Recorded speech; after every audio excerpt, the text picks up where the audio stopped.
Good morning, everybody. Glad to see you all here. My name is Lee Spangler. I've been a long-time advocate in the health law and insurance law arena, and I'm glad to be invited this morning to moderate the panel on Texas's all-payer claims database. As you all probably are aware, or I would think you would be, Texas passed House Bill 2090, which is going to establish formally an all-payers claim database.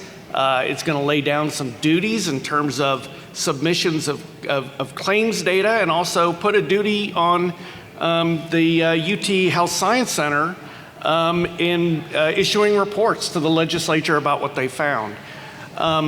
I am honored to be on this, moderating this panel of three experts who are going to actually share with you their insights on the Texas database, what others have experienced in other states, as well as maybe the uses in terms of actuarial data and insight that we can gain from this as a state for our employers and even for insurers.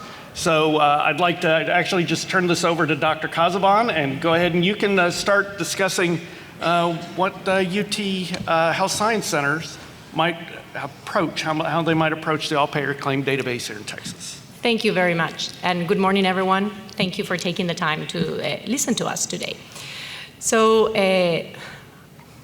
as Lee was just saying, I'm Cecilia Ganduglia Casaban, and I'm at the School of Public Health. I'm from the Center for Healthcare Data, and I'm co-director of our center as well as a faculty there at our school.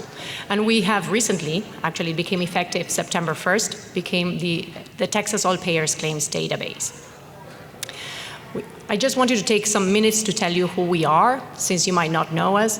So we've been up and running now for, I think, about 5 years, usually specifically using claims data along other administrative data sets to actually do research and teaching and public service. We've become the largest research accessible healthcare data repository in the state. And we apply different type of methods, analytics, clinical medicine. We work on public health and do management and public policy. And so this little graph just shows a little bit of the variety of data sets that we house. We currently have all of Medicaid and Medicare claims data for the state of Texas, Medicare fee-for-service, and among other type of data sets. We also work with social determinants of health data. We have other behavioral surveys information, and a couple of years ago, we became a qualified entity, which is part of that certification program over at CMS, which is sort of a seal of approval demonstrating that we can house and use large data sets for public reporting, and which actually set us up to this initiative that we already have live, using voluntary data sets that we've been acquiring through different sources, as well as Medicare and Medicaid. When we first started going for this qualified entity initiative through CMS, we took a very unique approach compared to other QEs or qualified entities around the country. We thought it was vital for us to actually engage stakeholders, and so we built up an advisory committee of healthcare providers and some policy representatives and payers representatives that actually told us, that gave us their insight on what was best and needed for Texas. And that's why we took a really geographic approach on reporting, which is what we've done there. And some of the interesting things that came from these, from working with stakeholders was actually the fact they brought up that we needed information on social determinants. And so this is just a snapshot of our website, but you can go in there and see that we've added also maps that show variation on a lot of different aspects, from air pollution and air quality to smoking prevalence and other things that may be affecting as well and have an implication on the measures. And so that, I think, brought us to going for, actually working with the legislation to pass House Bill 2090. And I think probably you all know what it is, but what an APCD is, that's just a definition that we have there, which is a system that collects healthcare claims data and related data from entities that pay for health services, including private and public health plans. And so I wanted to share what our main purpose is with these. I think that's the intent as well of the legislation. Overall, is improving the health of our population and doing this through improving the quality and outcomes of the care that we're providing, as well as we probably all know, a need to increase transparency so that we can try in one way or another to control healthcare costs and improve the affordability of our healthcare system. And so that brings us to the last point, which is really what we want to do is increase transparency on cost, utilization, access, and outcomes in healthcare. So our objective is to actually do public reporting. We're going to have to create reports that are going to go specific to our legislation, but we also have plans on make public reportings that are going to be posted on websites and a portal where we're going to have information that's going to be accessible for the public.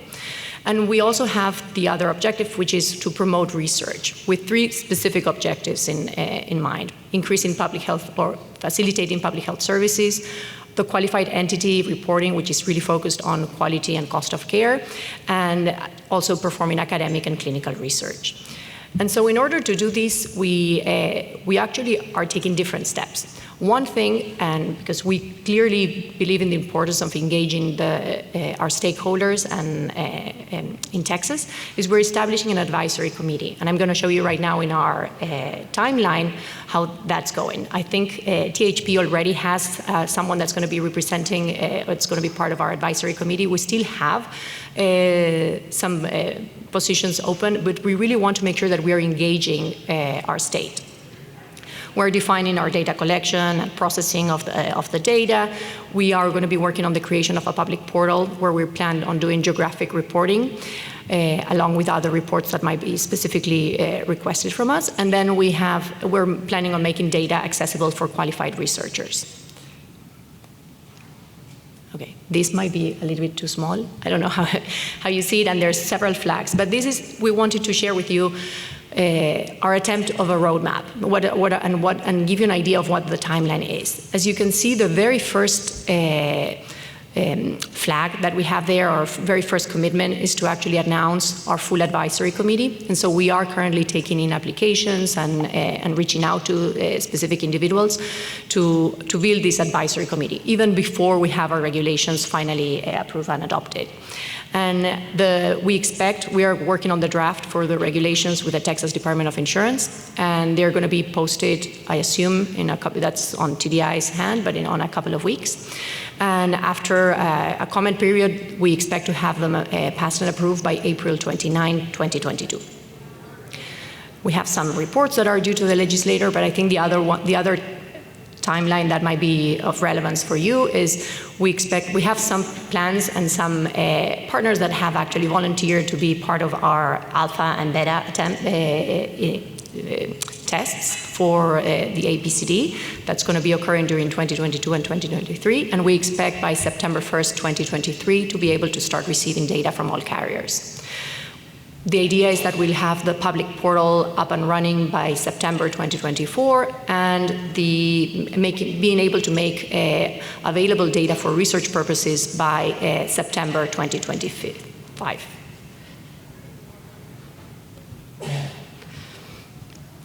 And so I've been talking about our stakeholder advisory group.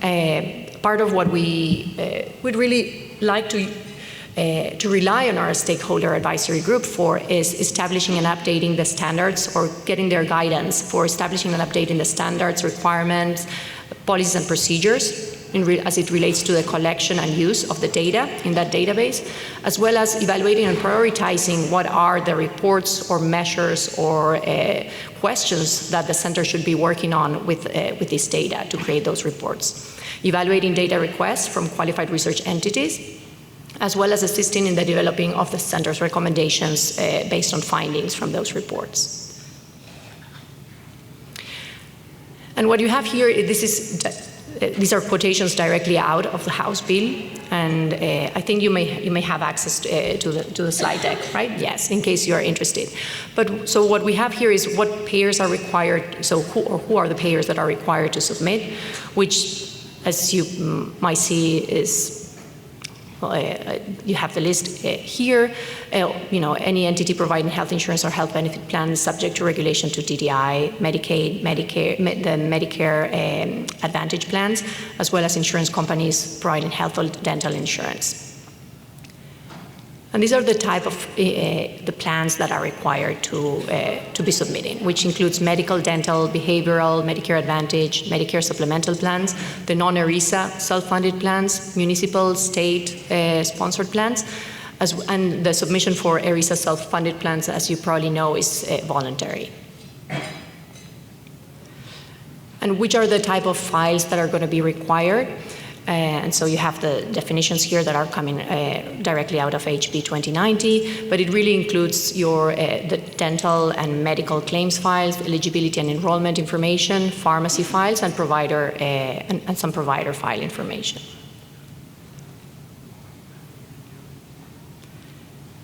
And so finally, thinking about what's our approach to doing this APCD. We are right now, we're working on getting things established, but our real goal is to make sure that we use this data to prompt opportunity for improving quality of care, value of care in our state, opportunities for increasing transparency in costs.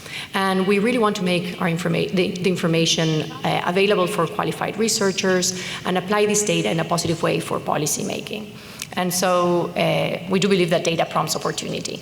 And so that's I think I rushed through it, but that's my contact information and the center's contact information. If you would pass the remote down. We'd like to get maybe a carrier insight on how other states have implemented all payers claims databases, and maybe what's in store for us a little bit. So go ahead and introduce yourself and proceed. Good morning. My name is Bernie Inskeep, and I am the APCD Program Director for United Health Group. So my role includes all 50 states and all of the entities on both sides of United Health Group that qualify and are required to submit data to all payer claims databases. So what is an APCD really? We have them written in the law. There are a lot of data requests for health plans, but from a health plan perspective, and for the perspective of what I'm going to share with you today, an APCD, or an all-payer claims database, is a statutory and regulatory required data collection. So I'm not talking about any kind of voluntary, data use agreement, business associate agreement type of arrangements. Data is collected on post-adjudicated claims, eligibility, and provider files. You'll see the map of the United States here, and all of the states, it's very odd, some of them look white on mine, and they shouldn't be, but there are only 5 states that are completely uninterested in an APCD. So most of the US, excuse the slide quality, is either setting up an APCD, has an APCD, or wants an APCD. So here's the timeline. APCDs are not new. So Texas is new in the game, but APCDs have been around since 1998. They started in Maryland. And you can see that it kind of caught on when Maine, Vermont, New Hampshire, they started kind of a regional approach, and it sort of cascaded from there. And then at the bottom, you can see California, Indiana, Georgia, Nevada, Texas, and even West Virginia. Those states all joined very recently, and then Missouri is also considering changing from their voluntary initiative to a mandated APCD. So just in terms of what does United Healthcare submit, or United Health Group actually, because it includes Optum entities, we're submitting today over 3,700 APCD files annually. So these are statistical, flat files submitted using the requirements of each state. So they may be submitted monthly, they may be submitted quarterly, they may be submitted annually. It depends on the law, the vendor, and the rule. We're currently submitting in 18 different states And we go from anywhere to 3 different submission streams in one state up to 14 in another. And then we anticipate at least 7 additional states once all the current bills and the rules are passed. So how do APCDs work?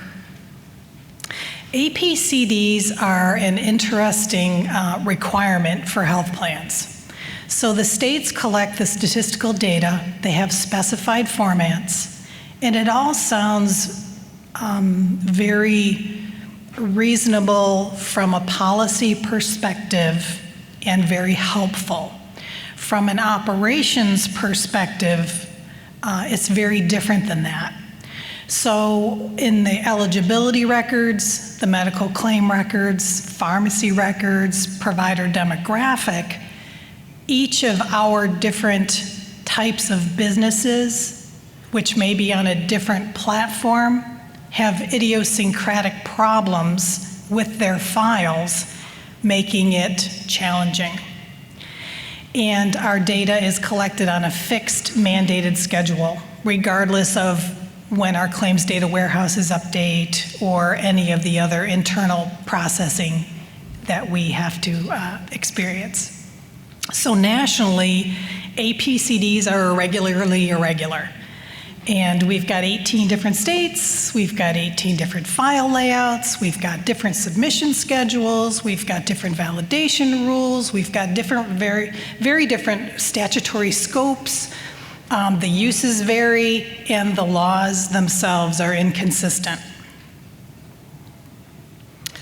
So our APCD challenges really started with the genesis of APCDs back in 1998.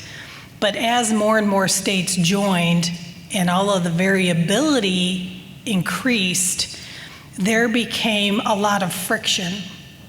And plans were communicating with NADO, which you can see the acronym there. It stands for National Association of Health Data Organizations, and APCD Council, to advocate for standards, because we need a standard approach, particularly plans that submit in more than one state.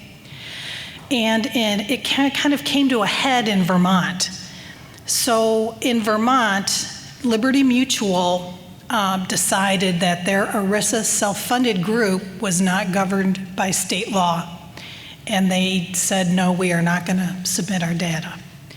So Gobey, who was the Attorney General at the time, I believe, they were going to fine the carrier, and Liberty Mutual took them to court, and the state court sided with the state. And then they took them to district court, and who overturned it, and then Gobey pursued it all the way to the Supreme Court. So on March 1st of 2016, the Gobey versus Liberty Mutual Supreme Court of the United States decision said that states cannot compel health plans to submit ERISA's self-funded data. And again, this all kind of ties back to the lack of standards. So opportunity missed, really. So besides Gobey versus Liberty Mutual, I mean, APCDs are now a federal concern, with NADO and the APCD Council being advocates both with states and at the federal level. The Consolidated Appropriations Act of 2021 required the Department of Labor to create this standard or to create a committee to advise them on a standard for voluntary reporting of self-funded group data to APCDs. That decision or that recommendation was just released to the Secretary of the DOL, and it's called the SAPSADAC Committee, which stands for State APCD Advisory Committee. And, they really coalesced around the standard that the APCD Council created, which is called the Common Data Layout, or the CDL, as the layout for the ERISA self-funded business. They also had some other ideas in there, and of course my opinion is just my opinion, but it seemed to exceed what the committee was formed to do. As well as this Consolidated Appropriations Act, we also know that the No Surprises Act actually funds APCDs. So states can get $2.5 million to set up as APCD and use it to help with surprise billing in the calculations, or they can enhance a current APCD. So our challenges continue. So we have this lack of standards. The APCD Council and NATO are trying to get states to adopt the common data layout. And as a typical health plan employee, we've analyzed it and we have some commentary as it relates to the common data layout. And so we politely call a high percentage of the fields information because they're really not data. They're not things that we collect on a claim or an eligibility record. And the common data layout also leaves open fields for state-specific data needs. So by definition, it's non-standard. So CDL by the numbers, kind of the bad news is we only have one state that's adopted it, and that's in Virginia. 67.5% of the eligibility file is not in an 834 or a 271. 14% of the medical claim file is not in the post-adjudicated claim data record, and 18% of the dental data is not in the post-adjudicated claim data record, and 25% of the pharmacy claim file is not in an NCPDP standard. And then, of course, you've got 97% of the provider file with no X12 reference at all.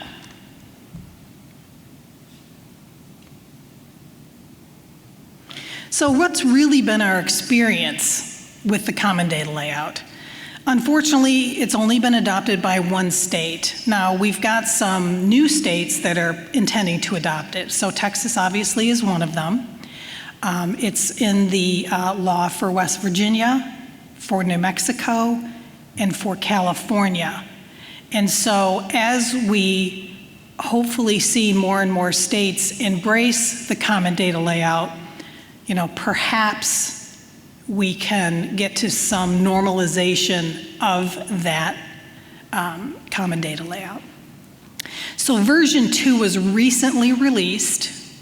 It added 18 fields, and in Virginia, after Virginia spoke to all the health plans, they are not requiring any of the additional fields because they simply aren't available. So we have this sort of yin-yang of states really want to see this, health plans only receive this. So at some point, we really need to kind of marry these things together. As mentioned previously, the CDL leaves open fields for state-specified data needs, and then due to the amount of data, oops, I don't know how that moved without me telling it to. Due to the amount of data which is not received on a claim or eligibility record or remittance, state health plans have suggested that the common data layout run through a standard setting organization. What we've been trying to get the National Association of Health Data Organizations and the APCD Council to consider is perhaps working with HL7. With all of this focus on interoperability and the FHIR standards and the API approach and the really well-documented data intersegments and the way to receive data versus APIs, it would be a very elegant way for states to potentially enhance data versus adding fields to a claims database that are not part of a claim. Some examples of this: county FIPS code. Sounds like a really easy thing, right? You just buy the software, you apply it to the zip code, bing, you've got your county FIPS code. Well, here's the reality. When you've got 14 different eligibility records and your medical claims file and your provider file, and there are millions of records in each of these files, and you're submitting them 14 times a month to one state, and you've got 18 more of these, and you're trying to just continuously do this calculation using your wonderful software, which periodically updates without letting you know, and newsflash, your competitor might use a different software. So our experience has been, we've had files rejected because a member that moved from United to a competitor, they didn't have the same Phipps County code, and of course, we don't know what our competitors use. It's really none of our business. Okay. A couple other examples, employment status. Health plans really don't monitor who's working. So we can assume that the subscriber is employed. They may be on COBRA, but the other assumption is we can determine the employment status of all the dependents. So maybe if you're an infant, we're pretty clear that you're not employed. But what if you're a spouse? Health plans don't know that. We just don't know. Member PCP, that should say effective date. Sorry about the A. You can tell I work in data every day. That's not a field generally maintained by most health plans. So every single month times millions of records times however many submission streams you have, you're having to try to calculate this to the best of your ability. So it may be a moving target depending on the month. Claim version number. States are really buckling down on claim version number, and their rationale is that you have to be able to submit the most recent version of a claim per X12 standards. But see, you have to understand, when you're submitting post-adjudicated statistical data as a flat file, it's not an X12 standard. So you've got, apples and, I don't know, mountains. They're just not the same thing at all. So depending on your claims data processing system, so it processes your claim, and then it puts it in your claims data warehouse, you may not have a claim version number. And just no amount of talking about it changes that fact. It's just a fact. And you can tell that's something that I've had to talk about a lot. Sorry about that. MBI, when the member's not the subscriber, seems like an odd thing for us to track, and we don't have that. And then there is the expectation on alternative payment methodologies via the common data layout. They're expecting, or they have the opportunity for each claim, you can say, oh, this claim's pay for performance, this claim is this claim is this, and quite frankly, that's really not how alternative payments work. So that brings us to our other data. So first of all, let's all agree that APCD post-adjudicated claims statistical data with eligibility is a very rich data set. Our health plans, we all use it. It's great. It's a lot of data. You can do a lot of good things with it. But we have states just constantly striving to get more data and data that they feel that is missing. And that really takes us to these alternative payments and pharmacy rebate data. And we've got 2 states specifically that are trying to make that part of their APCD submission, and 1 state is trying to make all of that tick and tie with their APCD submission. So when you think about iterative, statistical, post-adjudicated claims data submitted monthly, is that going to match your annual reconciliation that your finance department does on your alternative payments within one contract? The answer to that is no. It does not match, and it is a point of friction. And it's really a moving target at this point, and it's very much developing. Right now, the National Association of Health Data Organizations and the APCD Council are trying to establish a standard to collect these data as part of an APCD. From a health plan perspective, my personal opinion is claims data is one thing, alternative payments are another. If you want financial data after a reconciliation period, ask for a filing. It's an annual thing.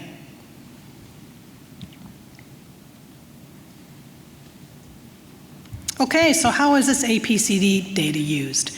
You know, every state kind of starts out the same, no offense, and everybody wants transparency and everyone wants to drive down healthcare costs and they want to drive policy and analysis and decisions. And some states do a really, really good job of this. Some states spend the majority of their time using an APCD as sort of a further regulatory tool. Gee, you didn't get that field quite right. You know, if you don't fix that, we're going to fine you type of a scenario. But mostly the states are well-intended. They do use it for public analysis. They use it for decisions. Massachusetts had a situation where they had a hospital merger and they used their APCD data and they actually prevented a monopoly. So they were very proud of that, and of course so were the payers, so yay. And so that was you know, work well done there. There's a lot of public health analysis, identification of public health needs, and transparency initiatives. And then some states are trying to build sort of this total cost of care model. So they're trying to take all of the charges and the prices and really try to get a total picture of what the cost of care for an individual actually is. And that's all I have to tell you about APCDs today. Thank you very much. So Mr. Charlie Mills with Milliman to give us some insight from a data analysis perspective, actuarial. Thank you, Lee. Yes, I'm an actuary with Milliman. I work with states, payers, providers, and throughout my career I've been able to use APCDs to help inform decision-making, answer questions, and understand the total cost of care. So I'm going to build on the other two's comments, but I want to just quickly hit on what the value of an APCD is. So I think in general it's fairly obvious. I guess who in the audience believes that the state of healthcare in Texas is perfect? So nothing needs improvement. Go ahead and stand up. Okay, so in order to make improvements, we need to be able to measure healthcare in the state, and the APCD is a vehicle for doing that. It provides a foundation, one source of truth, a complete data set that allows us to measure current state and make decisions about where we're going for healthcare in the state of Texas. That foundation, I think, helps them build on the triple aim or achieve the triple aim of a better patient experience, improving the health of populations, and lowering the per capita cost of healthcare.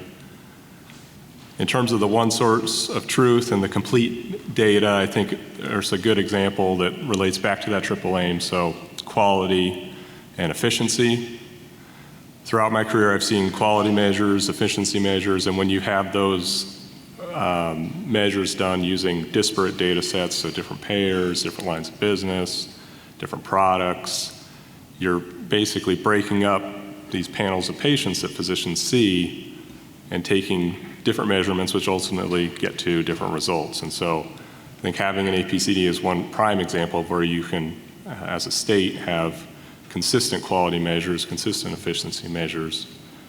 And then on price, the other component of healthcare, tying back to that triple aim, and the APCD really will shed light on the variations in price. Some of the information we saw yesterday presented by Maryland and the Coalition for Large Employers about price. I mean, that was all very top-level information about how costs have gone up. But having the APCD will let you really drill into price by geography, by procedure, and to take those transparency files that are now available, assign utilization to them, and really understand where prices are and what the opportunities are for lowering the per capita cost of healthcare.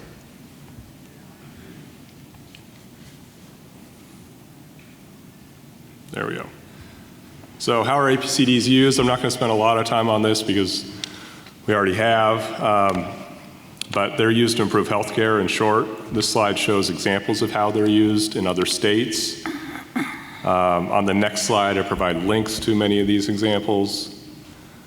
But again, ultimately, they're used to just understand how healthcare is being delivered and make decisions about how to improve it.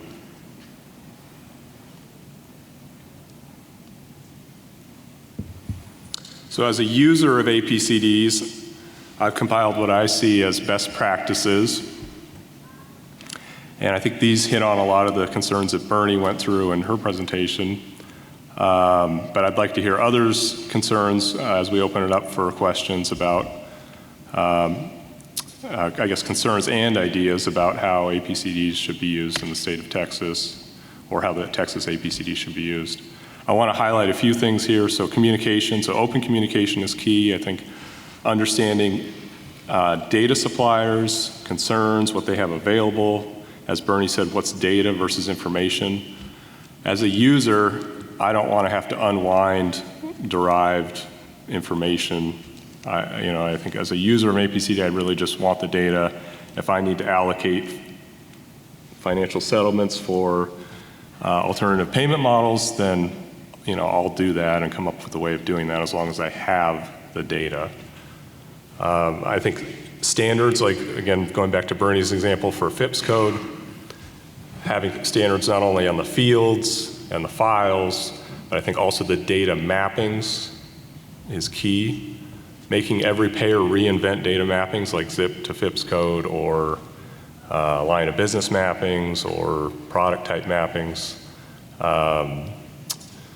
dependent code mappings, claim version mappings if such a thing is needed. So having that be reinvented by every payer, obviously it doesn't make any sense. So there needs to be standards. In terms of rulemaking and process, a significant amount of resources and time are going into creating the Texas APCD. So it should be clear how the APCD can be used, and it should be easy to use. There shouldn't be extra red tape in terms of, or unnecessary red tape in terms of being able to use the APCD. And also there needs to be funding to maintain the APCD. Reconciliation and validation. So the APCD is a claims database. It should capture healthcare claims. There should be at least a way or a tie-out, I guess is what, in actuary speak, just showing here's what was submitted to the APCD, and here's how that relates back to an outside benchmark in terms of either a financial statement or a rate filing.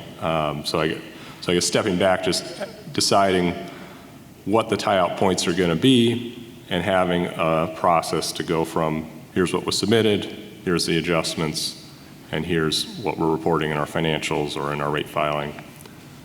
To me, as a user, that's key, so that I can trust and understand what is in the APCD and know that it's complete, or know where there's gaps. And then lastly, data management, so using appropriate processes and technologies to make the Texas APCD a success. And as I said, I've worked with APCDs in a number of states, including Maryland, the first one on Bernie's list. So in terms of some of the pitfalls I've listed out, pitfalls that were top of mind for me. So I think the first one is just securing long-term funding. I know that's still in play for the Texas APCD. As Bernie mentioned, the ERISA self-funded claims and that issue of not having those claims and therefore being, I guess, somewhat incomplete in terms of the Texas APCD, so how to work around that. A big one, getting back to data mappings, is having an accurate and consistent provider directory. So ultimately, one of the big use cases of APCDs is being able to measure how each provider is delivering care, or variation across health systems and geographies and providers. Having an accurate provider directory is key for that. And so without that, I think a lot of the valuable use cases of the APCD will fall apart. If the APCD data is released publicly, obviously there needs to be a public review process. And as mentioned on the last slide, just using, I think, state-of-the-art processes and technologies for the data maintenance or data management is key to keeping public support. Not accepting input from both data suppliers and providers is also key, is a pitfall. I think, again, Bernie's presentation highlighted many of those pitfalls and just the frustration of not having something and then being required to create it. So that back and forth between stakeholders, data suppliers, vendors, the state, that needs to happen. And the data submissions are inconsistent across data supplier, with data suppliers' financial statements and other regulatory reports. So that's what I was alluding to earlier, just having that tie back to, here's the dollars out the door in our financial statement, and here's how that relates back to our APCD submission. And that's all I got. All right, we're gonna open this up for questions. I've got a few questions of my own, and I'm gonna kind of shuffle the order. So real quick, as we get the microphones out, and maybe this is more for you, Dr. Casaban. This data is data on people, right? And in Texas, usually we have a great interest in the privacy of information. It's my understanding that research on these kind of databases is actually human subject research. And if I'm wrong on that, tell me. But what would the roles of, say, an IRB be, or do you need IRB approvals? Everyone thinks this is cost and efficiency, but it's medical information. So could you provide a little bit of insight on that? Yes, thank you, and that's a really good question, because there's a lot of identification and identifiers in the data. As you saw, we have a plan on making data accessible for researchers, and we also plan to be writing the specific policies or regulations that will be ruling that and governing that with the assistance of our advisory committee and taking that into account. We take privacy very seriously. We've already been hosting fully identified Medicaid and Medicare data for many years. And so we have policies and procedures in place on how to share that with researchers specifically when we have a data request. This is more from a university point of view, and the APCD might do something slightly. But in general, if there is identifiers that would be part, or any PHI that would be part of the data set, it's likely that will require an IRB. Or even if you, and we've seen it through our own IRB, that quite often if it's a very limited data set in the sense of identification, they all usually get exempt, but there's likely going to be some process and governing rules around that, which might be different for, for aggregated data sets, right? Aggregated, fully identified data sets. Thank you. Hi. Please excuse me if you covered this, but how current the data that would be released to the public? So right now we're on the process of writing the regulations, the rules on how we're going to be working with the data submission and how current and how often that data submission is going to be, and that's probably going to be driving how current is going to be the data that's going to be accessible for the public. So I don't have a certain answer for you yet on that, because it's probably going to be pending on how that is finalized for submission side. Okay, thank you.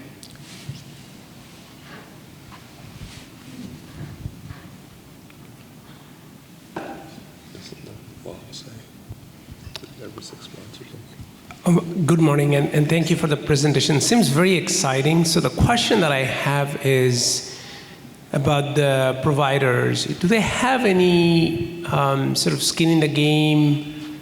I mean, I do know that this is all payer claims database, but perhaps that we as payers are more are going to work with providers around value-based care, and particularly with the disparities work. There might be, an added value of having some provider input in that database, and also particularly one of the things I'm passionate about is disparities work, where you have maybe you could lay some demographic databases race and ethnicity databases to look into disparities from this database, because ultimately some of the output could be linked to some disparities work, which now CMS and other state bodies are asking of the payers. So sort of a two-part question: do you think there is a way to get providers' input and perhaps, laying over some additional data fields like race and ethnicity? Thank you. For me? Anyone on the panel, go ahead. But I mean, I can take that. So yes, we do have room for providers. They're going to be part of our advisory committee to the first part of your question, and we are talking to them. On the second part, the disparities and looking at variation, that's something that we are very interested in, and we definitely have plans on looking at that as much as possible, all the way from geographic variation, and the more data we have, we can stratify that even more, looking at different type of demographic information as it might be available or not. Not all the data sets will have information on race and ethnicity, for example, but yeah, that's something that we are really interested in. What we're seeing from a national perspective is many of the APCD agencies that collect the data also collect the hospital discharge data. And so the entities that actually collect the hospital discharge data are using that as sort of a proxy for ERISA self-funded and a proxy for the uninsured. Mm-hmm. Because at the end of the day, none of us have the uninsured. We're insurers. So there are holes in APCD data. So the name all payer is aspirational. So many of these entities are using, hospital discharge data, or if there's an emergency room data collection. So different states do this differently, but it helps with the proxy for some of the data collections, and sometimes there's voluntarily they submit, charges with the hospital discharge data, if there's a good relationship with providers. So it kind of all depends. And then some other states are starting to use the APIs to try to get at things like, they're starting to explore social determinants of health, which it sounds like Texas is already working on, but also race, ethnicity, and language. Many payers don't have that at a high percentage due to many of the regulatory issues that constrain us. So just wanted to add that. Oh, go ahead. Yes, you may have already alluded to this, but I want to make sure I understand what is the outlook for access to the APCD by carriers in the state. Is it possible that it will just be limited to qualified researchers, or can we assume that carriers will have access to it to do their own research? So that's an interesting question, and so right now, the definition of what would fall under qualified research or researchers is it's broad, and it's being defined specifically on our rules, and it's also going to be informed based on what we find out from our advisory committee and as we're doing our research. The idea is that plans should be able to use the information in the APCD as benchmark information in an aggregate. One thing I haven't mentioned, and I don't think I mentioned in the law, is that House Bill 2090 actually specifies that no plan will be identified in any reporting of the data. So you would be able to compare yourself to an aggregate of plan information, but there won't be any reporting on specific plans. So I think we've heard that there's going to be a significant amount of time and monetary investment by each carrier, and I'm rather sure industry-wide, many tens of millions easy, sounds like investment by carriers just to comply with the act. So is there anything, and maybe I'll throw it to Bernie and Charlie first, what can Texas do to make sure that we get an ROI on this? Yeah, how do we make sure that we get the most out of our APCD? Want me to go first? Sure. Okay.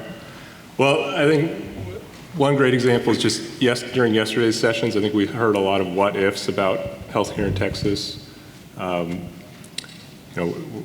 What if we created a purchasing coalition for employers, or what if we lowered the price of knee replacements, or expanded access, reduced the incentive for hospitals to purchase new equipment, or there were lots of what-if scenarios discussed yesterday. So having the APCD, I think, brings data to those discussions and informs those discussions in terms of being able to answer with reasonable scenarios what will happen in those cases, and understand, again, the potential outcomes, ROI, costs, benefits of making changes to healthcare delivery in the state. And given just the amount spent, moving the needle just a small amount or a small percentage. For example, I think that just with employer-sponsored healthcare in Texas, I think the number I heard was 13 million individuals. So anyway, just moving the needle a small percent can have a very large impact on financially. I think in terms of a health plan return on investment, it's difficult for United, I think, particularly since United Health Group owns Optum, and there's a great analytical presence within Optum, and we have healthcare economics teams and a large actuarial staff, and so we do a lot of our analytics, and so we don't typically use APCDs for that purpose. But what I can say is that Texas is really approaching this in a collaborative way, which is, a tick in the positive column. There's going to be an advisory group, and there are payers involved in that, another plus. They're talking about preserving the proprietary business information of health plans. Not all states do that. Some states sell our data to our competitors. So that's another tick in the plus column for Texas.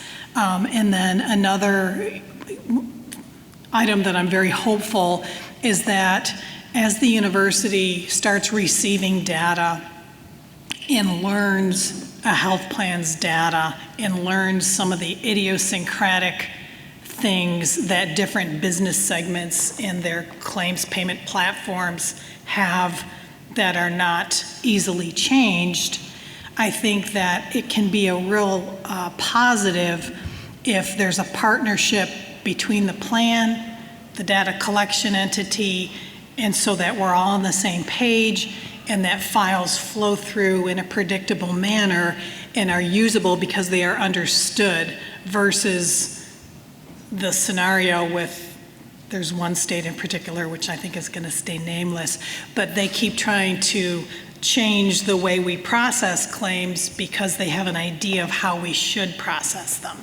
And so when fantasy hits reality, reality wins. So Texas, the approach so far has been, I think, very positive, and so I look forward to continuing. So I think we're coming up on time right now, but I'm gonna end with one last question. Sorry, guys. I'm a lawyer and a lobbyist, and I like the win-loss column. So with an APCD moving forward in Texas, can you maybe give a quick insight on who you think the big winner is in that we've got an APCD now, or maybe who should be the big winner? I'll go first again. So I think the big winner is really Texans having their own data and being able to use it to make decisions to improve healthcare for the state of Texas.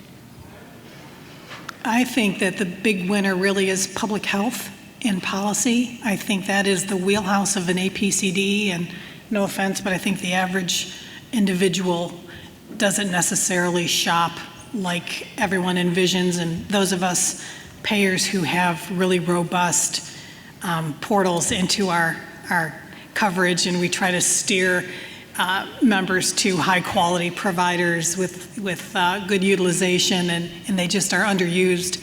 I think that public health really benefits from an APCD as evidenced and as produced by good research. Thank you, and I agree with both of you. I think it's going to be helping public health, helping inform and make better decisions to improve our healthcare system, all the way from affordability to quality of care to actually produce value of care, and that, in the end of the day, is really improving the health of our Texans. Well, I'd like to thank the panel, and I hope you all found this to be a helpful and informative session. Thank you very much for all your attention. You all have a good morning. Good job. Thank you all.